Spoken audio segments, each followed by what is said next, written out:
I took off after him, my helmet whapping against the roof in a painful staccato. Every time I thought I had found a rhythm to my walk, I hit my head again. Once I hit a header so hard it knocked me off my feet. I landed on my back, my helmet flying, saved only by the lamp cord attached to the battery on my belt. I scrambled after it. By the time I got my helmet back on, Dad had disappeared around a turn. I could see the jumping reflections of his lamp on a far wall. I hurried after him, my helmet still knocking against the roof. I was developing a powerful crick in my neck. Pretty soon, he was so far ahead of me, I knew I would never catch up. I was close to panic. What if I got lost? If my lamp went out, nobody would ever find me again. Then I heard a noise, like the mine was tearing itself apart. I felt like running away, but where would I go? I turned a corner and I beheld an astonishing, huge machine, spotlights bolted to its side, tearing at a wall of coal. Dad was off to the side watching it. He saw me and waved me over. "That's a continuous mining machine," he yelled over its roar. It looked to me more like some kind of great prehistoric animal. Dad positioned me out of the way when a shuttle car darted in, its crab-like arms sweeping up the coal thrown out behind the continuous miner. When the shuttle was full, it backed off, dragging a thick electrical umbilical behind it. I realized this was the kind of vehicle Mr. Bykowski had been assigned to. I looked closer to see if it was him, but the operator was Mr. Kirk, the father of Wanda, a girl in the class behind me. Wanda had a great voice and sang in the school choir. Mr. Kirk made a run to the track to unload his shuttle into a waiting coal car. The noise was deafening. Dad yelled into my ear, explaining what I was seeing. The miner was working a block, he said, sloughing off the coal until all that was left was a pillar. An engineer has to steady the rock above these pillars. If weight becomes concentrated on one of them, it'll explode. The last time that happened, it tore one of our shuttles to pieces. I looked at Mr. Kirk's shuttle as it returned and tried to imagine the power it would take to tear such a machine apart. I wondered what had happened to the driver of the shuttle and started to ask, but Dad interrupted my train of thought. "This is real engineering work, Sonny," he yelled, sweeping his hand around the busy workplace. The foreman of the work party saw us and came over. The black face under the white foreman's helmet was my Uncle Robert, Mom's brother. "Homer, Sonny," he said, looking at me long and quizzically. "How's Elsie?" "Fine, Bob, fine," Dad said distractedly. "Does she know Sonny's down here?" "I wouldn't take him anywhere he's not safe," Dad said. "That's all that matters." "I wonder if his mom would agree with that," Uncle Robert replied amiably, cocking his eyebrow. "You just let me worry about Elsie," Dad said firmly. Dad and Uncle Robert started discussing business, and I wandered away, trying to get a better angle on watching the continuous miner and the shuttle go through their choreographed dance of mining coal. Uncle Robert came and got me. "That's not a good place to stand," he said. He carried a 3-foot wooden pole with him and used it to poke at the ceiling. A big jagged rock came loose and hit the floor with a heavy thump right where I had been standing. I jumped and whacked my helmet once more against the roof. How my neck hurt. Uncle Robert chuckled. "A man has to be thinking every second down here, Sonny." I positioned myself where Uncle Robert pointed under a roof bolt and kept watching until Dad led me back to the man trip. As we trundled back down the main line, I was thinking about all that I had seen. I couldn't wait to tell the boys, but then I thought I couldn't do that. This was supposed to be a secret.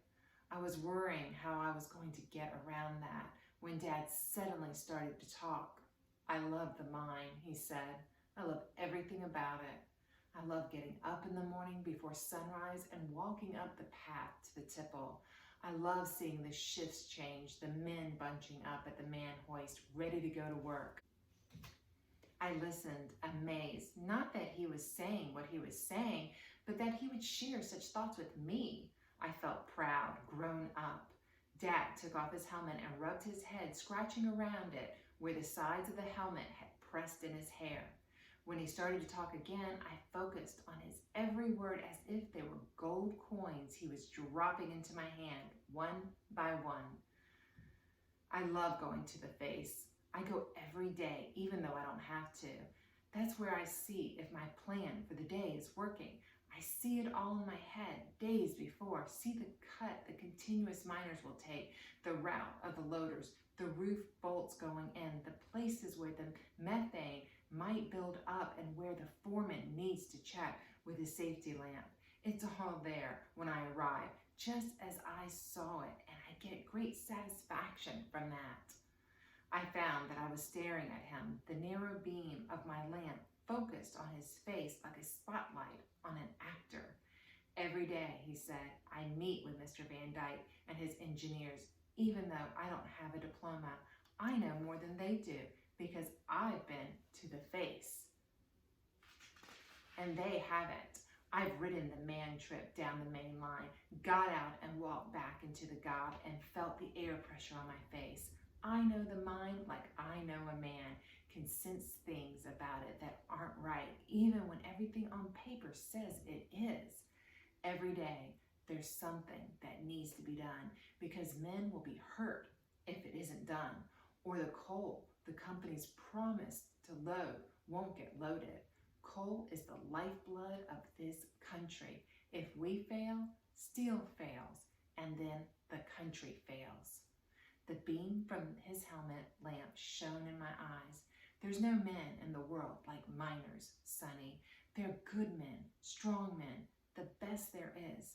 I think no matter what you do with your life, no matter where you go or who you know, you will never know such good and strong men. You're my boy, he said, and then turned so his lamp shined down a side cut, the lamps of his men flashing back from the darkness as if they knew he were passing. I was born to lead men in the profession of mining coal. Maybe you were too. You're my boy. In the dark, I could savor the words without embarrassment. After the man trip got back to the bottom of the shaft, Dad led me to the lift. The cage was beneath us, the shaft a little deeper than the main level. He pushed a brass button and a bell rang and the cage came up. Dad pushed the bell twice more and we stepped aboard.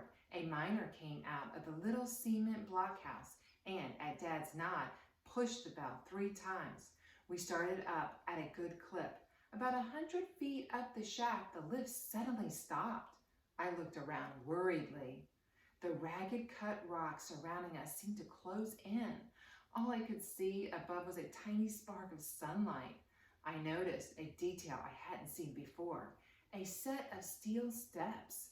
At my question, Dad said they went all the way from the top of the shaft to the bottom.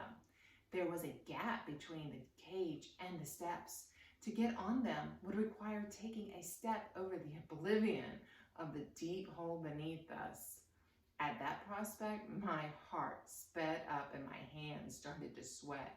Don't fret, Dad said, perhaps sensing my unease. They're probably just greasing the hoist. We stood quietly for a long minute. So what do you think about the mine? Dad finally asked. I knew what he wanted me to say, and it was tempting to say it, but I also didn't want to lie to him.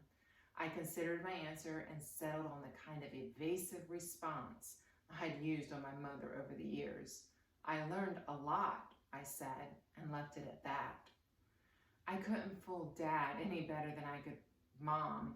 The difference was he didn't see any humor in it the way she usually did. What I'm asking you is, do you want to be a mining engineer? He demanded.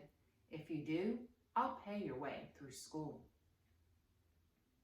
I carefully crafted my answer. I'd like to be an engineer, I told him. A mining engineer, he pressed. He had me. I had no choice but to tell him the truth. I want to go to work for Dr. Von Braun, Dad. He didn't hide his disappointment. You should talk to Ike Bykowski about those damn Germans running around loose, he muttered. Sir? For Christ's sake, don't you even know Ike's a Jew? Dad snapped. He'll tell you that Von Braun, German bastard's not worth hanging. The lift jerked, and once more we started up. I glumly watched the rock slide past. I had really messed up this time. Dad was not only mad at me, I knew I'd hurt him, too. And what had he meant about Dr. Von Braun and Mr. Bykowski? I blamed myself for everything. I should have never agreed to go down in the mine. I knew what Dad was likely to be getting at, and I knew I wasn't going to agree to it. So why had I gone along with it? I was a stupid kid sometimes, no doubt about it. As we neared the surface, the cold, fresh air off the mountain blew down the shaft, giving me a shiver. The earth's surface slipped past, and there, standing at the gate, still in her church clothes, was my mother. A rock dust crew stood nearby, their eyes locked on her. They shifted their gaze to Dad and me. Mom stared at what I knew must be my grimy face, my cold, mascared eyes, and my blackened coveralls. Then, to my utter astonishment, she burst into tears. The rock dust crew took a step backward. Some of them took off their helmets, rubbing their heads and looking down at their feet as if embarrassed to be witnesses to her tears. Dad tried to shush her. Stop it, Elsie, you're scaring the men, he said while unlatching the lift gate. Everything's fine, Mom, I said, my stomach bottoming out. We were about to have a family argument right here in front of God and everybody. I couldn't imagine anything more embarrassing. He's thinking about being a mining engineer, Dad said doggedly. Mom's tears seemed to dry up instantly, as if they'd been sucked back inside her. Over my dead body, a voice from deep inside her said. Dad pushed me ahead. Go take a shower, he said gruffly. He looked around at the men, still ducking their heads, but watching all the same. This is none of your business. The rock dust crew moved off, only a couple of feet, so they could keep listening. I walked to the bathhouse, but stopped at the door. Even though I was so mortified I wanted to disappear, I wanted to hear too. Mr. Dubonnet, wearing his miner's helmet with his street clothes, stepped outside and saw what was happening. He crossed his arms and leaned against the wall, chuckling. I didn't know what he thought was so blamed funny. What the devil's wrong with you, Elsie? Dad hissed, reaching to take her arm. She pulled back. This mine's killed you, but it's not going to kill my boys. You're talking nonsense. Black spot, about the size of a dime, Mom said, poking her index finger at his chest. Here, on the right side, she poked him again, hard. Dad huffed a near laugh, reached down for a handful of coal dust and tossed it in the air. He took a deep breath of it. I thrive on this stuff. It's like mother's milk to me. Mom watched the dust settle around him. Some of it blew in her face, sticking to her makeup, but she didn't flinch.